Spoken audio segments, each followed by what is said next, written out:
தந்தை பெரியார் நினைவிடத்துக்கு தான் போயிட்டுருக்கோம். அது எப்படி இருக்குன்னு தெரியல, ஃபர்ஸ்ட் டைம் போய் பார்க்க போகிறேன்.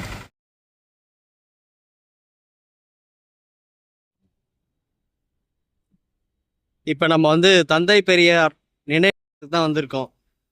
வெளிப்புறத்தில் வந்து நிற்கிறோம். இங்கே தமிழ்லேயும் போர்டு வச்சுருக்காங்க, மலையாளத்துலேயும் போர்டு வச்சுருக்காங்க, இங்கிலீஷ்லேயும் போர்டு இருக்குது. நம்ம உள்ளே போயிட்டு பார்க்கலாம். இந்த தந்தை பெரியார் நினைவிடம் வந்து பார்த்தீங்கன்னா பேருந்து நிலையத்திலேருந்து, இதுதான் பேருந்து நிலையத்தோட ரோடு. இங்கேருந்து சரியாக 550 மீட்டர் தொலைவில் தான் வந்து இருக்குது இது. இப்போ உள்ளே போகலாம் வாங்க. நம்ம ஆரம்பத்திலே வந்து பார்த்தீங்கன்னா தந்தை பெரியாரோட சிலை வந்து வச்சுருக்காங்க. நம்ம உள்ளே வந்தாச்சு. கேரளத்தில் தந்தை பெரியாருக்கு ஒரு நினைவிடமே வந்து பார்த்தீங்கன்னா இருக்குது. அழகாக அமைச்சிருக்காங்க, பூங்கா மாதிரி.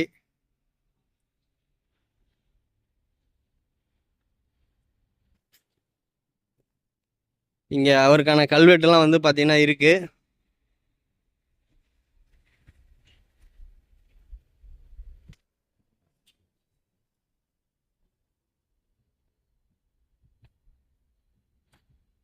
தந்தை பெரியாருடைய வைக்கம் போராட்டத்துடைய கல்வெட்டுகளை வந்து இங்கே வச்சுருக்காங்க. அதையும் நம்ம வந்து பார்க்குறோம். இங்கே ஒரு ஸ்க்ரீன் மாதிரி வந்து அமைச்சிருக்காங்க. இது இரவு நேரத்தில் இதில் ஏதாச்சும் ப்ளே பண்ணுவாங்கன்னு நினைக்கிறேன். நம்ம ஒரு சின்ன ஒரு பார்க் மாதிரி வந்து அமைச்சிருக்காங்க. வர்றவங்களுக்கு அமர்ந்து இருக்கிற மாதிரி பலகைகள்லாம் வந்து அமைச்சிருக்காங்க, சேர்லாம் அமைச்சிருக்காங்க. கார்டன் மாதிரி இருக்குது பார்க்குறதுக்கு. இப்போ இதுதான் மெயினான ஒரு நினைவு மண்டபம். இது உள்ள நம்ம வந்து போயிட்டு பார்க்கலாம். இது கல்வெட்டு, அவர் வந்து எப்போ தோன்றினார் அப்படின்றத கரெக்டாக கல்வெட்டில் வந்து போட்டிருக்காங்க. வரலாறுகள்.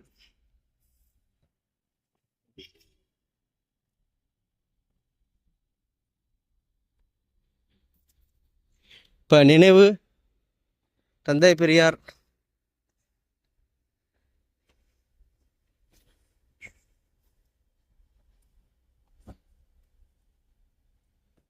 இதுக்கு வந்து தந்தை பெரியார் நினைவு இல்லை, அருள் காட்சியாகம் சொல்லி தலைப்பு வச்சுருக்காங்க. இதுக்கு அருள் காட்சியாகம் சொல்லி தலைப்பு வச்சுருக்காங்க. இது உள்ள நம்ம வந்து போகலாம். இது வந்து 2 ஃப்ளோரில் வந்து வச்சுருக்காங்க. இந்த பில்டிங்லேருந்து ஃபர்ஸ்ட் ஃப்ளோர்லேயும் இருக்குது, கீழே நம்ம நேராக போன உடனே பார்க்குற மாதிரி இருக்கும். அவரை நேராக போன உடனே போராட்டத்தில் எந்த வருஷத்தில் வந்து கலந்துக்கிட்டாரோ அதை வந்து பதிவு பண்ணியிருக்காங்க. உள்ளே வந்தாச்சு. உள்ளே வந்த உடனே பார்த்தீங்கன்னா அவர் எந்த வருஷம் வந்து இந்த போராட்டத்தில் கலந்துக்கிட்டாருன்னு சொல்லிட்டு இங்கே ஒரு சிலை மாதிரி வந்து வச்சுருக்காங்க. அது பார்க்குறதுக்கே ரொம்ப சூப்பராக இருக்குது. நீங்கள் வைக்கம் வந்தீங்கன்னா மறக்காமல் இந்த பெரியாருடைய நினைவிடத்தை வந்து பாருங்கள். ஏன்னா சுதந்திரத்துக்கு முன்னாடி இங்கே இருக்கக்கூடிய தீண்டாமைக்காக போராடி இருக்காங்க நம்ம தந்தை பெரியார். இந்த மாதிரி பழமையான புகைப்படங்கள்லாம் வந்து வச்சுருக்காங்க. இது வந்து ஆரம்பித்து 1 வருஷம்தான் ஆகுது. நம்ம வைக்கமில் பேருந்து நிலையத்திலேருந்து சரியாக ஒரு 550 மீட்டர் தொலைவில் வந்து இந்த பெரியார் நினைவிடம் வந்து இருக்குது. பாருங்கள், அவருடைய வரலாறுகளை பற்றி எல்லாமே தெளிவாக போட்டிருக்காங்க.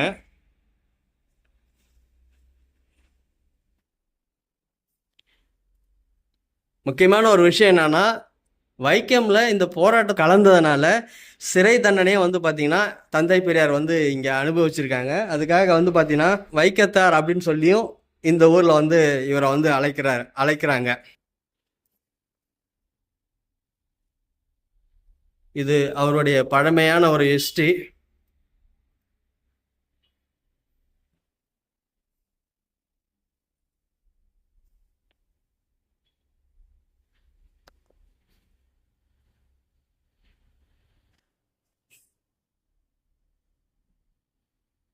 இப்போ நம்ம வந்து தரைதளத்தில் வந்து இதை வந்து பார்க்குறோம். தரைதளத்தில் முக்கியமாக இந்த மாதிரி ஃபோட்டோக்கள் வந்து இருக்குது. அவருடைய என்னென்ன நினைவுகள் இருக்கோ அது எல்லாமே இங்கே வந்து வச்சுருக்காங்க. தமிழ்நாட்டில் இருக்கக்கூடிய நினைவுகள், கேரளத்தில் இருக்கக்கூடிய நினைவுகளும் வந்து வச்சுருக்காங்க. இது மெயினாக வந்து வைக்கம் போராட்டம் 1924 வருஷத்தில் வந்து போராட்டத்தில் வந்து கலந்துருக்காரு. அப்படியே இந்த பக்கம் மேலே போகலாம். மேலேயும் வந்து பார்த்திங்கன்னா இந்த மாதிரி ஃபோட்டோக்கள்லாம் வந்து அமைச்சு வச்சுருக்காங்க. மேலே போகக்கூடிய வழி. நம்ம இது மேலே போய் பார்க்கலாம். பெரியாருக்குன்னே பார்த்தீங்கன்னா ஒரு நினைவு சின்னத்தை வந்து இங்கே வச்சுருக்காங்க. எப்படி இருக்கு பாருங்க, சூப்பராக. அவர் எந்தெந்த நேரத்தில் என்னென்ன பண்ணாருன்றதையும் இங்கே ஃப்ரேமாக ஃபோட்டோவில் வச்சுருக்காங்க.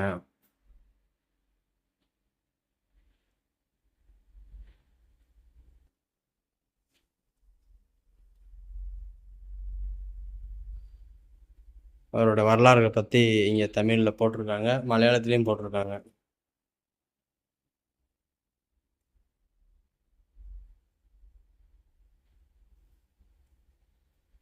இந்த பக்கம் உள்ளே போய் பார்ப்போம்.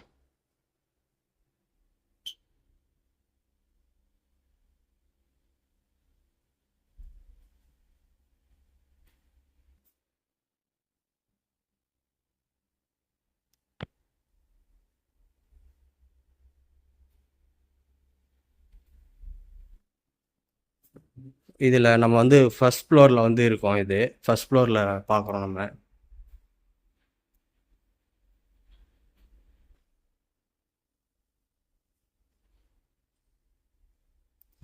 தீண்டாமையை வந்து ஒழிக்கிறதுக்காக வைக்கம் வந்ததுனால அவருக்கு ஒரு நினைவிடத்தையே இங்கே வந்து உருவாக்கியிருக்காங்க. அமைதியாக இருக்குது, யாருமே இல்லை.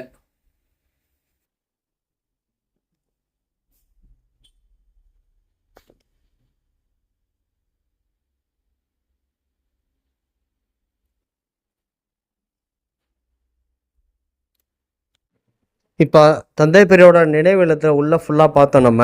அதே வெளியில் வந்தோம்னா லெஃப்ட் சைடில் அவருக்கான ஒரு நூலகத்தையும் வந்து அமைச்சிருக்காங்க. அந்த பில்டிங்கை தான் இப்போ நம்ம வந்து பார்த்துக்கிட்டு இருக்கோம். இது உள்ளே போயிட்டு நம்ம நூலகத்தில் என்னென்ன விஷயங்கள் வச்சுருக்காங்கன்றதையும் தெளிவாக நான் உங்களுக்கு காமிக்கிறேன். நல்லா அருமையாக அமைச்சிருக்காங்க. ஸ்டேஜ் மாதிரி இருக்குது, வந்தால் அமர்ந்து இருக்கிற மாதிரி ஸ்டேஜ் மாதிரி அமைச்சிருக்காங்க பாருங்க. நீட்னஸாக வச்சுருக்காங்க. நம்ம தமிழ்நாட்டிலையும் இந்த மாதிரி நீட்னஸாக வச்சுருந்தா எல்லாமே நல்லாயிருக்கும். வரலாற்று நினைவுகள் எல்லாத்தையுமே நீட்னஸாக வச்சுருந்தா நல்லாயிருக்கும்.